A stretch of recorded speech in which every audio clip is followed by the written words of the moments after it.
Hi guys, you are welcome back to my channel. In today's video I'm going to be talking about social workers' ethical responsibility in practice setting, or you can say social workers' responsibility in practice setting. And number one is supervision and consultation.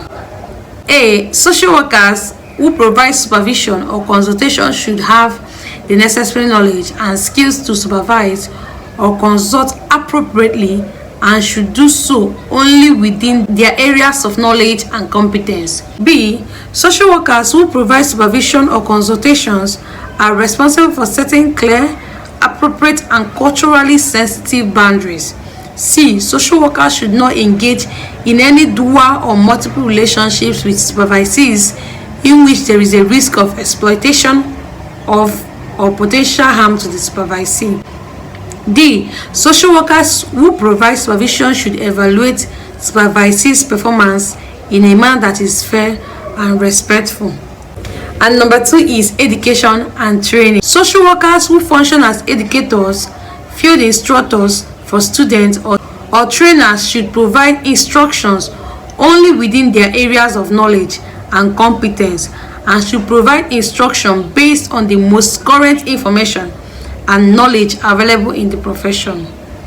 C. Social workers who function as educators or field instructors for students should evaluate student performance in a manner that is fair and respectful.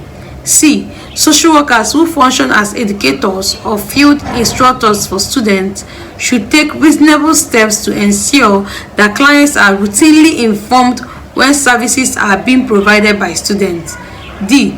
Social workers who function as educators or field instructors for students should not engage in any dual or multiple relationships with students in which there is a risk of exploitation or potential harm to the student.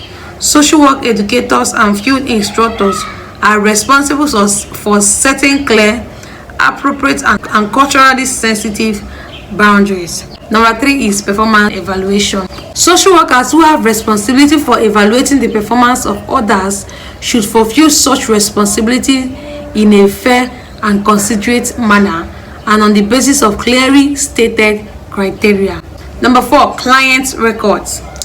Social workers should take reasonable steps to ensure that documentation in records is accurate and reflects the services provided. B. Social workers should include sufficient and timely documentation in records to facilitate the delivery of services and to ensure continuity of services provided to clients in the future. D. Social workers should store records following the termination of services to ensure reasonable future access. Records should be maintained for the number of years required by state statuses or relevant contracts.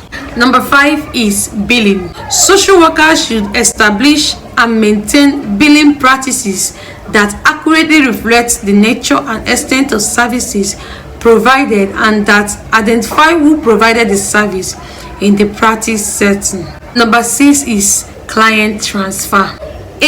When an individual who is receiving services from another agency or colleague contacts a social worker for services, the social worker should carefully consider the client's needs before agreeing to provide services.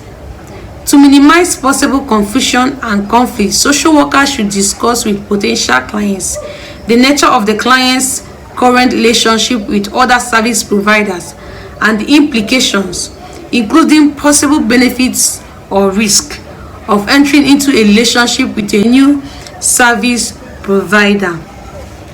B. If a new client has been served by another agency or colleague, social workers should discuss with the client whether consultation with the previous service provider is in the client's best interest. Number seven is administration.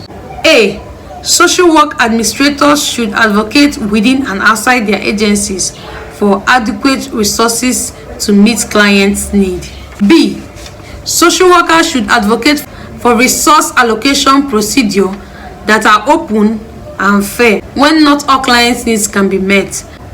An allocation procedure should be developed that is non-discriminatory and based on appropriate and consistently applied principles. C. Social workers who are administrators should take reasonable steps to ensure that adequate agencies or organizational resources are available to provide appropriate staff supervision.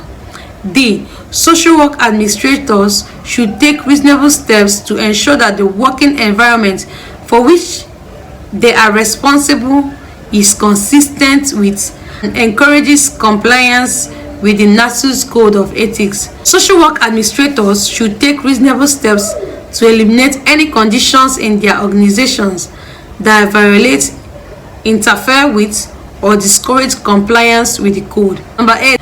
Continuing education and staff development. Social work administrators and supervisors should take reasonable steps to provide or arrange for continuing education and staff development for all staff for whom they are responsible. Continuing education and staff development should address current knowledge and emerging developments related to social work practice and ethics. Number 9. Commitment to employers. A. Social workers generally should adhere to commitments made to employers and employing organizations. B. Social workers should work to improve employing agents, policies, and procedures, and the efficiency and effectiveness of their services. C. Social workers should take reasonable steps to ensure that employers are aware of social workers' ethical obligations as set forth in the NASU Code of Ethics and of the implication of those obligations for social work practice. D. Social workers should not allow an employing organization's policies, procedures, regulations, or administrative orders to interfere with their ethical practice of social work. Social workers should take reasonable steps to ensure that their employing organization's practices are consistent with the NASU Code of Ethics. E. Social workers should act to prevent and eliminate discrimination in the employing organization's work assignments and its employment policies and practices. F. Social workers should accept employment or arrange student field placements only in organizations that exercise fair personnel practices. G. Social workers should be diligent stewards of the resources of their employing organization, wisely conserving funds where appropriate, and never misappropriating funds or using them for unintended purposes. Finally, number 10 is labor management disputes. Social workers may engage in organized action, including the formation of and participation in labor unions to improve services to clients and working conditions. B. The actions of social workers who are involved in labor management disputes, job actions, or labor strikes should be guided by the profession's value, ethical principles, and ethical standards.